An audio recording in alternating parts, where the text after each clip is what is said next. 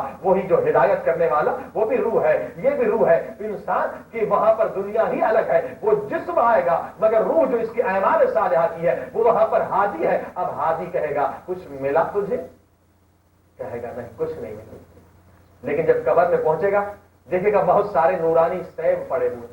پوچھے گا یہ کس نے بھیجے, کیا کوئی بندے خدا تیری قبر سے گزرا تھا, اس نے سورہ الحمد پڑھا, الحمد کا پڑھنا تھا, یا برزخ میں تیرے لیے غذا آ گئی, کوئی اجنبی پڑھ کے چلا گیا مگر اولاد نے سورہ الحمد نہیں پڑھا. اب دوسرے جمعے پھر شب جمعہ کے لیے وہ مہلت لیتا ہے اور پیریڈ بڑھاتا ہے, کچھ تو سامان جمع کر لے, تیرے پاس کچھ نہیں ہے, اتنا بڑا سفر ہے, تو بھوکا پیاسا رہے گا اس سفر میں, جا اس شب جمعہ جا, شاید پھر کوئی تیری اولاد تیرے لیے کچھ بھیجے.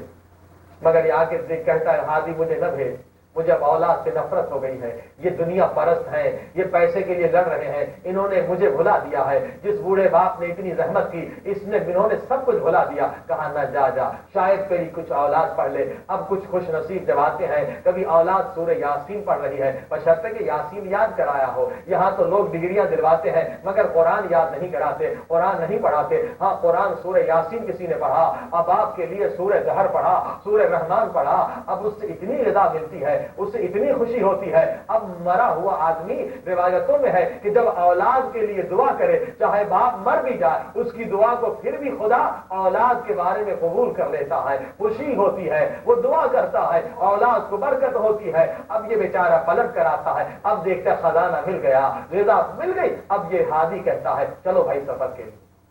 اب آئے سفر کے, اب دیکھیے سفر کیسا سفر ہے, 7 ملکوں سے کیسے گزرنا ہوگا. اب ہادی آ کے ایک جگہ پر اسے ٹھہراتا ہے, دیکھتا سیدھا ایک نورانی راستہ ہے جس سے نور پھوٹ رہا ہے. ہادی کہتا ہے دیکھ یہی صراط مستقیم ہے. دنیا میں تو نے صراط مستقیم کا نام سنا تھا, آج آنکھوں سے دیکھے گا, کیونکہ یہ دنیا میں ہم سنتے ہیں, وہاں ہر چیز کو دیکھیں گے. یہاں نفس کا نام سنا ہے, وہاں نفس دیکھیں گے. یہاں روح کا نام سنا ہے, وہاں دیکھیں گے. یہ عالم ظلمت ہے, وہ عالم ظلمت نہیں ہے, وہاں پردے ہٹ جائیں گے. وہاں منزل یقین پر ہر کافر بھی پہنچ جائے گا مگر اس وقت پہنچنے سے فائدہ نہیں ہے. مومن وہ ہے کہ اس دنیا میں منزل یقین پر پہنچے, وہاں تو ہر ایک کو یقین ہو جائے گا کہ روح ہے, نفس ہے, برزخ ہے, خدا ہے, جہنم ہے, جنت ہے. مگر مومن وہ ہے کہ ان مناظر کو اس دنیا میں دیکھے. اب کیا دیکھا, ایک نورانی راستہ.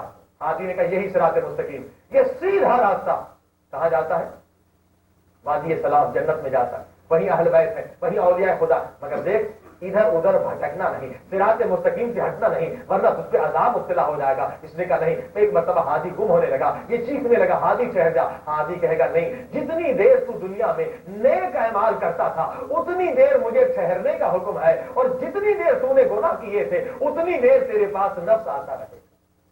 اب ہادی چلا گیا, نورانی وجود چلا گیا. اب اس نے سفر کو شروع کیا. اب کچھ ہی دیر چلا تھا کہ وہ نفس امارہ, وہ ملعون نفس آ گیا, وہ خبیث شکل والا آ گیا, اور اس سے کہنے لگا کہ بھائی اتنا بڑا سفر ہے, تیرے پاس سواری بھی نہیں ہے, تیرے پاس کھانے پینے کے لیے بھی نہیں ہے, اتنا بڑا سفر کیسے کرے گا.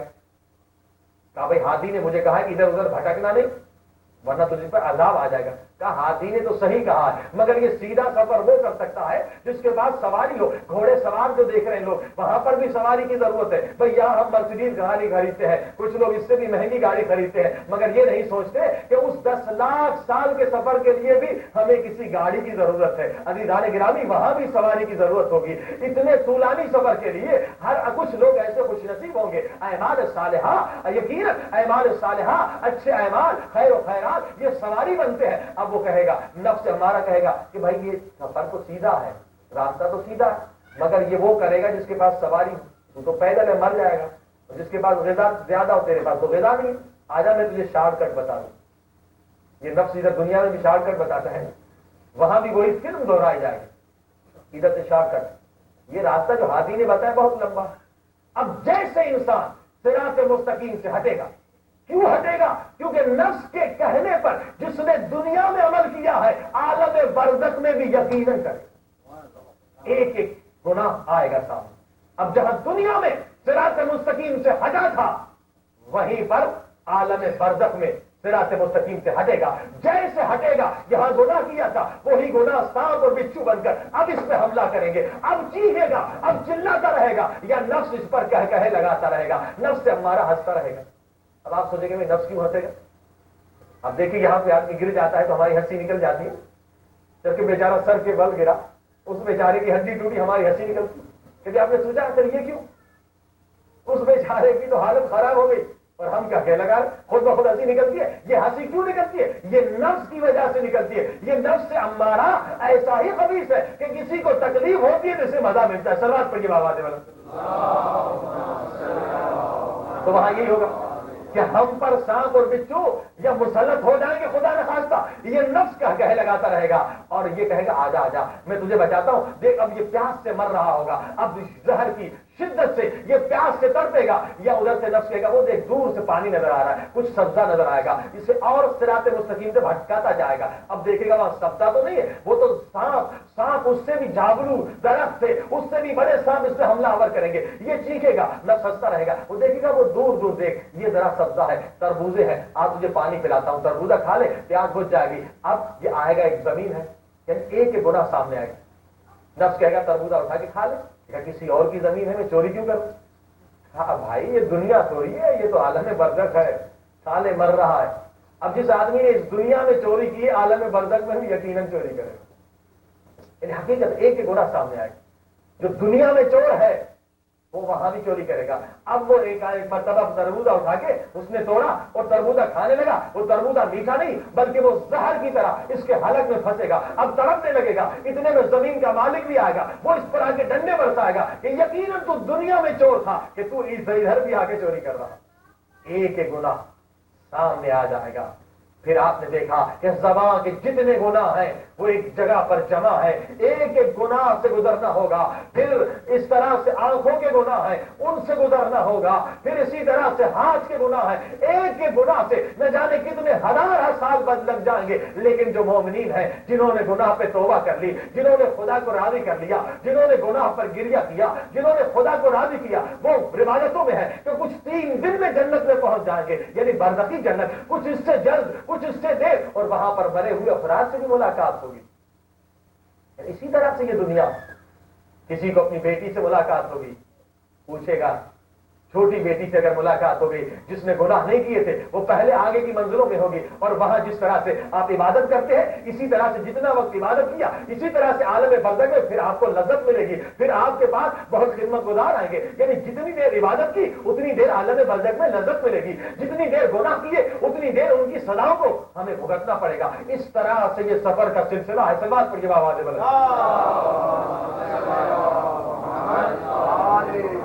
عزیزان کرام, اس سفر سے ہم بے خبر. یہ کتاب ضرور پڑھ لیجیے, بچیوں کو پڑھائیے, بچوں کو پڑھائیے, بلکہ اگر کوئی مومن ہوگی اسے ترجمہ کر دیں انگلش میں. بہت اچھی کتاب, اسٹوری ہے, نیچے آیتیں روایتوں سے ہے مگر ایسی بنائی ہے تاکہ ہر ایک آدمی پڑھ سکے, معلومات حاصل کر سکے. بہت لمبا سفر ہے اور اسی سفر کے دوران مرنے والا دیکھے گا, مرنے والا دیکھے گا, کیا دیکھے گا؟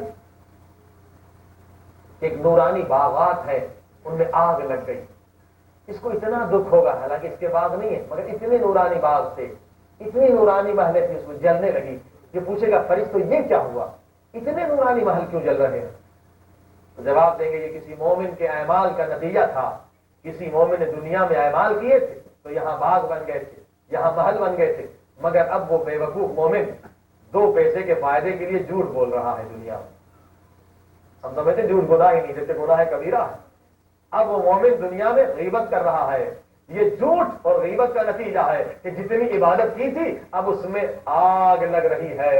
روایتوں میں ہے کہ جب وہ بندہ جو سفر کر رہا ہے جب آگ لگتے ہوئے دیکھے گا ٹھنڈی سانس بھر کے کہے گا کہ اگر وہ لوگ جو دنیا میں جھوٹ بول کر اور اس سرمایے کو جلا رہے ہیں اگر اس دنیا میں اس نقصان کو دیکھ لیں تو شاید ان کا ہارٹ فیل ہو جائے کہ ایک جھوٹ کے جملے سے ہم نے کیا کچھ غرق کر دیا, ہم نے کیا کچھ جلا دیا. عزیزان گرامی, ہم عالم غفلت میں ہیں, ہمیں نہیں پتا کہ ان ہمارے اعمال سے کیا ہو رہا ہے. ایک ایک گناہ دکھایا جائے گا. اس سفر کو اس طرح سے انسان کمپلیٹ کرے گا. لیکن اگر آج ہم اپنے گناہوں پہ گریہ کر لیں, توبہ کا دروازہ کھلا ہوا ہے. ایک ایک گناہ کو تبھی پیغمبر نے کہا, اے انسان جب قیامت کے دن تو اپنے گناہوں کو دیکھے گا تو آنسو نہیں بلکہ گناہوں کو دیکھ کر تیرے آنکھوں سے گندا خون بہنے لگے گا. مگر قیامت کے دن گندا خون بہانے سے فائدہ نہیں ہوگا, وہ گناہ نہیں مٹیں گے. اس دنیا میں موقع ہے کہ اگر ہم گناہوں پر گریہ کریں, سچی توبہ کریں, اللہ سے معافی مانگے تو یقیناً گناہ مٹ جاتے ہیں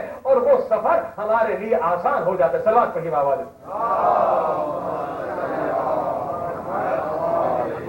اور یہ سٹوری نہیں بلکہ ایک واقعہ میں اپنی زندگی کا بتاؤں.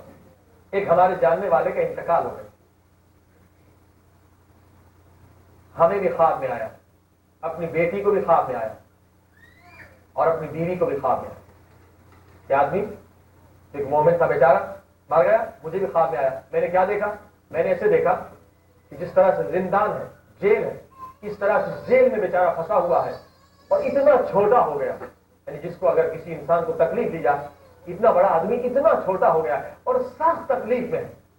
اپنی بیٹی کو بھی خواب میں آیا اور بیٹی کو اسی طرح سے, بیوی کو بھی خواب میں آیا, بیوی کو بھی ابھی یعنی 1-2 سال کی بات, اسی طرح سے سخت عذاب میں. بیٹی کو بتایا کہ بیٹی ایک آدمی کی فلاں چیز میرے پاس ہے. بیٹی نے جب پوچھا بابا آپ اتنی تکلیف میں کیوں ہیں؟ کہا فلاں چیز میرے پاس رہ گئی ہے امانتاً, وہ میں نے دی نہیں, یہ تکلیف اس وجہ سے. جب بیٹی نے بیوی کو بتایا, بیوی اور بچوں نے دیکھا, اس کے کاغذات دیکھے تو دیکھا واقعہ کسی آدمی کی امانت تھی جو بیچارہ پریشان تھا, وہ انہوں نے پہنچائی نہیں تھی. اب آپ دیکھ رہے ہیں. اور اسی طرح سے بیٹی اور بیوی نے کئی بار طرح خواب دیکھے کہ کبھی خوش ہے مگر اس کے بعد دیکھا کہ جیل میں ہے, اور جیل کے بعد پھر ان کی خواب میں بھی کبھی ملاقات نہیں. اب آپ دیکھ رہے ہیں کہ یہ تمام حقائق ہیں. تو اسے حقائق بھلا ایک ہی وقت میں میرے خواب میں آنا یا اس کی بیٹی یا اس کی بیوی, اور پھر جب ہم نے فائلیں دیکھی تو دیکھا وہ آدمی نے کئی مرتبہ پریشانی کا اظہار کیا تھا کہ جناب فلاں فائل جو کاغذات تھے اس کے زمین وغیرہ کے وہ میرے گم ہو گئے ہیں, وہ جب کہ انہیں دینے تھے. اب آپ دیکھ رہے ہیں یہ حقائق ایسے ہیں جن سے انکار نہیں کیا جا سکتا کہ ہر انسان کو اس طرح سے سفر سے گزرنا ہے, اور کبھی اس سفر میں عذاب ہے, کبھی اس سفر میں خوشی ہے. اگر ہم چاہتے ہیں وہ سفر آرام سے ہو جائے تو یقیناً ہمیں توبہ کو زندگی میں مکمل کرنا ہوگا. صلوات پڑھیے بابا دے.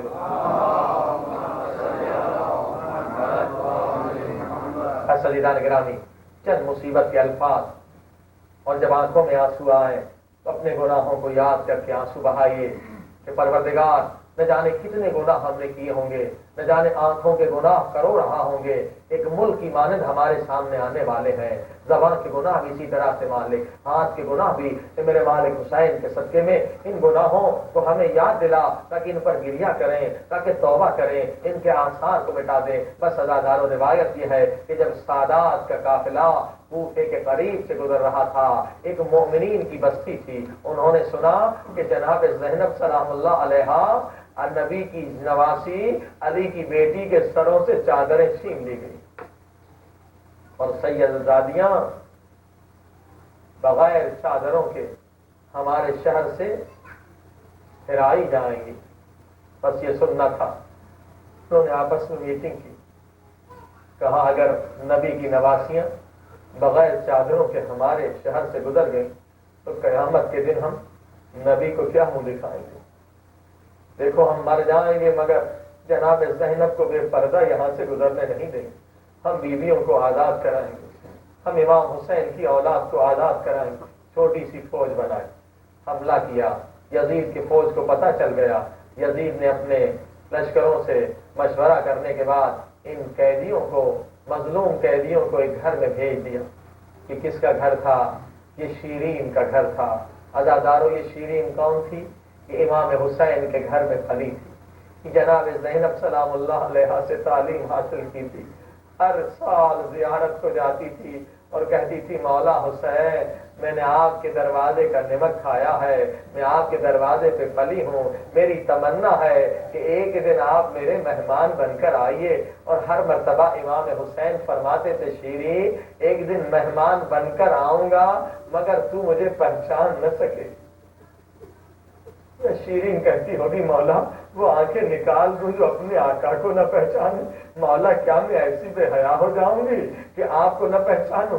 یا مولا فرماتے تھے شیرین اس میں تیرا قصور نہیں ہوگا، حالات ایسے بدل جائیں گے کہ تو پہچان نہیں سکے گی۔ بس عزادارو وہی وقت آیا کہ جناب زینب سلام اللہ علیہ ساری قیدی بیویوں کے ساتھ شیرین کے گھر میں آئیں مگر گھر کی کنیز نے پہچانا نہیں۔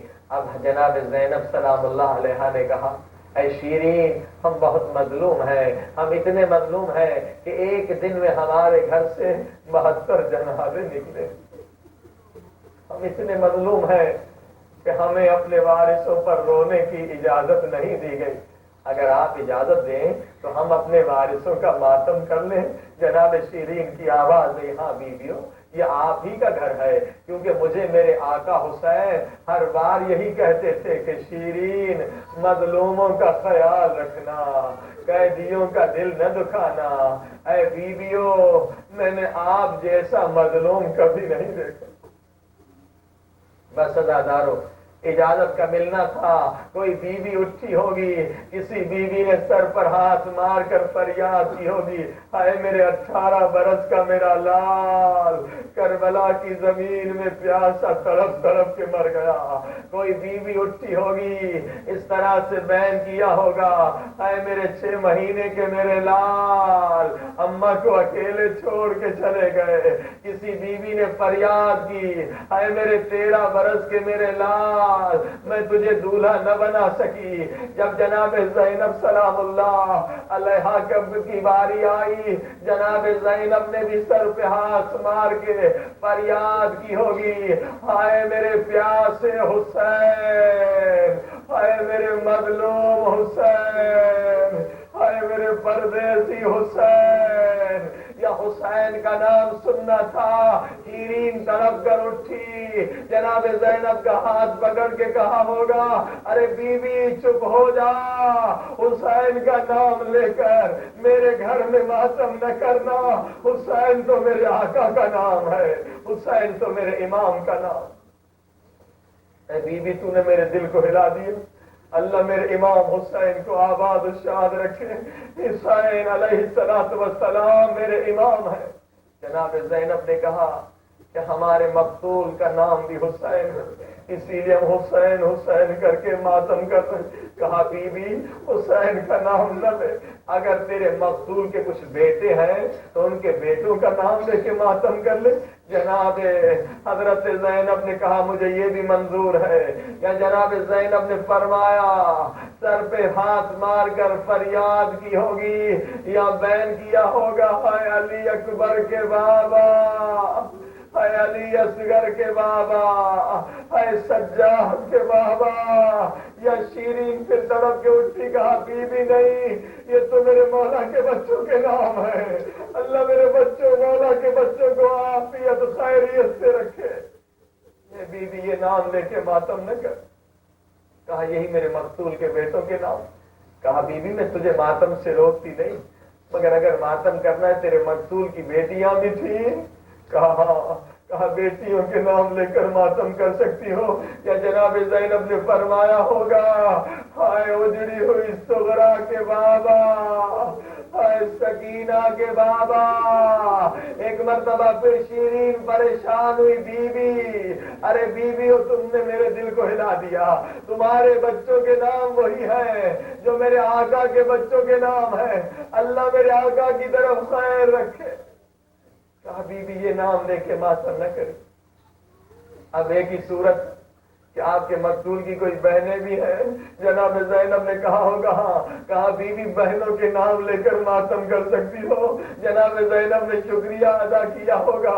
یا پھر کسی نے بین کیا، اے اجڑی ہوئی زینب کے بھائی، اے اجڑی ہوئی ام کلثوم کے بھائی. اب شیرین کی سمجھ میں کچھ نہیں آیا. ارے وہ جناب زینب کے قدموں پہ گر پڑی اور کہا اے قیدی بیوی، تجھے تیرے خدا کی قسم بتا تو کون ہے؟ بتا تیرا رشتہ حسین سے کیا ہے؟ یا جناب زینب کی آواز ہے شیرین، اب بھی نہیں پہچانا؟ انا زینب بنت علی. ارے قدموں سے لپٹ گئی، سر پیٹ کے کہا بیوی یہ قیامت کیسی؟ عباس کہاں، علی اکبر کہاں، حسین کہاں؟ جناب زینب نے کہا شیرین تیرا مہمان آیا ہوا ہے، تیرا امام آیا ہوا ہے، مگر تو نے پہچانا نہیں. شیرین نے سر پیٹ کے پوچھا ہوگا بی بی کہاں ہے میرے آقا، کہاں ہے میرے حسین؟ یا جناب زینب نے ہاتھ پکڑ کے شیرین کو لے کر آئی ہوں گی. جناب زینب کہاں؟ جہاں پر نیزوں پر سر رکھے ہوئے تھے. شیرین تڑپ رہی ہے میرے مولا حسین کہاں، میرے آقا حسین کہاں؟ ابھی نہیں پتا کہ حسین مارے گئے، ابھی نہیں پتا کہ عباس کے بازو کٹ گئے. شیرین پوچھ رہی ہے. یا جناب زینب نے ایک کٹے ہوئے سر کی طرف انگلی کا اشارہ کر کے کہا ہوگا السلام علیکم یا ابا عبد اللہ الحسین، السلام علیکم یا ابن رسول اللہ، السلام علیکم یا ابن فاطمہ الزہرا. شیرین یہی میرے مولا کا سر. یا شیرین نے پوچھا بی بی یہ 18 برس کا نوجوان یہ کس کا سر؟ یا جناب زینب نے اشارہ کر کے کہا گا السلام علیکم یا علی اکبر، السلام علیکم ایھا الشہید وابن الشہید، السلام علیکم ایھا المظلوم وابن المظلوم.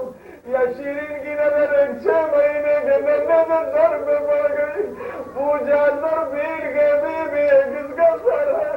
یا جناب زینب نے اشارہ کر کے کہا کہ السلام علیکم یا علی اصغر ابن الحسین.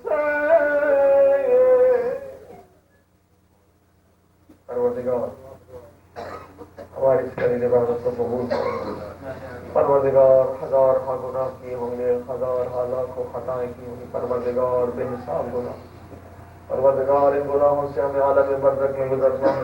خدا تجھے واسطہ، تیری عزت و جلال کا تجھے واسطہ، اہل بیت کا. پروردگار ہمیں توبہ حقیقی کرنے کی توفیق عطا فرما.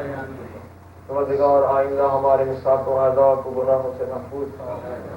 پروردگار اعمال صالحہ بجا لانے کی توفیق عطا فرما. پروردگار دنیا میں جو مسلمان مظلوم ہے، خصوصاً کشمیر میں، لبنان میں، فلسطین میں، جہاں جہاں پروردگار انقلاب اسلامی کے لیے تحریکیں چل رہی ہیں، مصر مراکش میں کامیابی نصیب فرما. پروردگار عالمی کفر جو مسلمانوں کو آپس میں لڑا رہا ہے، کبھی فرقہ پرستی سے، کبھی قوم پرستی سے، پروردگار عالمی کفر اور اس کے نمائندوں کو نیز و نابود فرما. دنیا بھر میں مسلمانوں کو متحد فرماؤ. پروردگار مسلمان جہاں جہاں غاصب اور فاسق حکمران ہیں، ان ظالموں سے مسلمانوں کو نجات عطا فرماؤ. ظلم و ظالمین کے خاتمے کے لیے میرے اللہ امام زمان علیہ السلام کا ظہور فرماؤ. میرے مالک ہم گنہگاروں کو اپنے مولا کی زیارت نصیب فرماؤ. ہمارے رہبر عظیم الشان ہمارے ولی فقیہ حضرت آیت اللہ خامنئی کو عمر دراز عطا فرماؤ. اے اللہ بحق محمد و آل محمد ہماری موت کو شہادت کی موت میں تبدیل فرماؤ. میرے مالک قبر کے عذاب، موت کے عذاب، برزخ کے عذاب، قیامت کے عذاب، جہنم کے عذاب کو ہمیں محفوظ فرماؤ. جو ہمارے مومنین مرحومین ان عالم برزخ کے سفر میں ہیں، پروردگار ان کے سفر کو آسان فرماؤ. پروردگار بحق محمد و آل محمد مرحومین کی مغفرت فرماؤ. پروردگار بحق محمد و آل محمد ہماری اس قلیل عبادت کو قبول فرما. بہت سارے مومنین نے التماس سے دعا کی ہے, مریض ہے, کچھ حاجت مند ہے, اللہ یجیب دعوت کیجیے. اما یجیب المضطر اذا دعاه ویکشف السوء. اما یجیب المضطر اذا دعاه ویکشف السوء. اما یجیب المضطر اذا دعاه ویکشف السوء. اما یجیب المضطر اذا دعاه. اما یجیب المضطر اذا دعاه ویکشف السوء. پروردگار جن جن گناہوں میں اگر ہم گرفتار ہیں مومنین و مومنات کو ہر گناہ سے محفوظ فرما. اما یجیب المضطر اذا دعاه ویکشف السوء. اما یجیب المضطر اذا دعاه ویکشف السوء. اما یجیب المضطر اذا دعاه ویکشف السوء. پروردگار ہماری جائز نیک حاجات کو پورا فرما. مومن بیچارے مسلمین کویت میں پھنسے ہوئے پروردگار ان کو اپنے وطن زیارت دعا امام زمانہ. اللهم كل وليك الحجة ابن الحسن.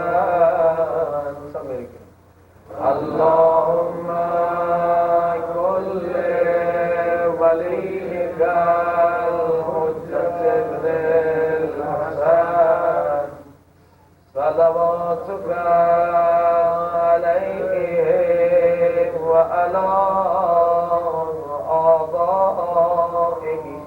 خدا ہمارا درود و سلام امام زمانہ اور ان کے آباء و اجداد پر ملے.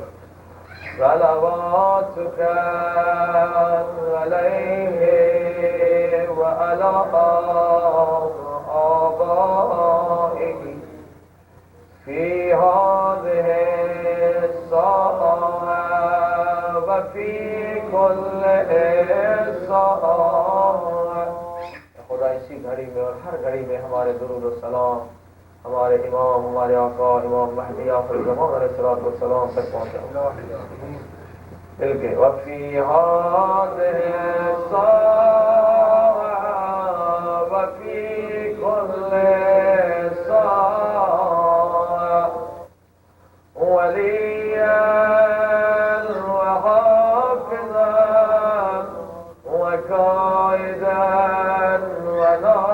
وناصرا ودليلا وعينا حتى تسكنه أرضك طوعا وتمتعه فيها طويلا برحمتك يا أرحم الراحمين. وصلى الله على محمد وآله الطاهرين. سورة الحمد. تمام مرحومین مومن مومنات.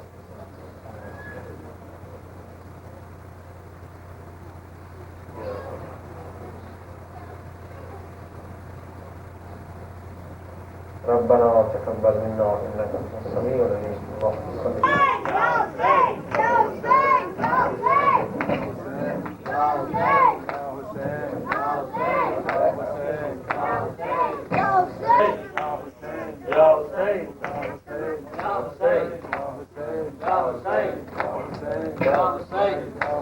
ماتم ہے آج شاہ غریب دیار کا. ماتم ہے آج شاہ غریب دیار کا. ماتم ہے آج شاہ غریب دیار کا. دیکھا سب دیار کا ہے غم اتار کا. ماں کا بے دیار کا ہے غم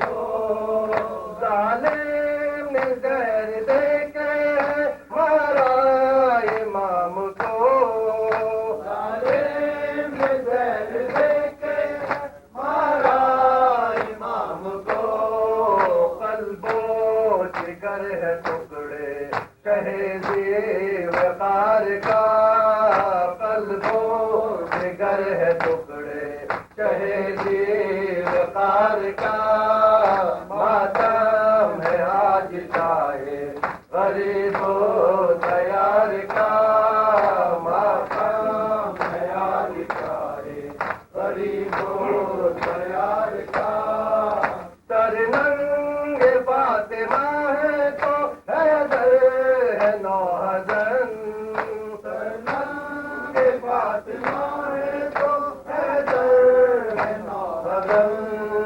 ترنگ فاطمہ ہے تو حیدر ہے نوحزن ترنگ فاطمہ ہے تو حیدر ہے نوحزن کتبہ لرز رہا ہے نبی کے مزار کا کتبہ لرز رہا ہے نبی کے مزار کا ماتم ہے آج شاہ غریب و تیار کا ماتم ہے آج شاہ غریب و تیار کا مارا وطن سے دور امام انام کو مارا وطن سے دور امام انام کو مارا وطن سے دور امام انام کو مارا وطن سے دور امام انام کو ہے غم سے چاک سینہ ہر ایک سوگوار کا ہے غم سے چاک سینہ ہر ایک سوگوار کا ماتم ہے آج شاہ غریب و تیار کا ماتم ہے آج شاہ غریب و تیار کا کس بے کسی میں آئے امام رضا موئے کس بے کسی میں آئے امام رضا موئے کس بے کسی میں آئے امام رضا موئے کس بے کسی میں آئے امام رضا موئے سونا جنازہ کا شہ علی وقار کا سونا جنازہ کا شہ علی وقار کا ماتم ہے آج شاہ غریب و تیار کا ماتم ہے آج شاہ غریب و تیار کا سیدانیاں کہاں تھیں جو روتی امام کو سیدانیاں کہاں تھیں جو روتی امام کو سیدانیاں کہاں تھیں جو روتی امام کو سیدانیاں کہاں تھیں جو روتی امام کو ماتم ہوا نشا ہے غریب و تیار کا ماتم ہوا نشا ہے غریب و تیار کا ماتم ہے آج شاہ غریب و تیار کا ماتم ہے آج شاہ غریب و تیار کا ہے جہاں سے شاہ خراساں گزر گئے جہاں سے شاہ خراساں گزر گئے جہاں سے شاہ خراساں گزر گئے جہاں سے شاہ خراساں گزر گئے کیوں غیر حال ہونا سوارو کبار کا کیوں غیر حال ہونا سوارو کبار کا ماتم ہے آج شاہ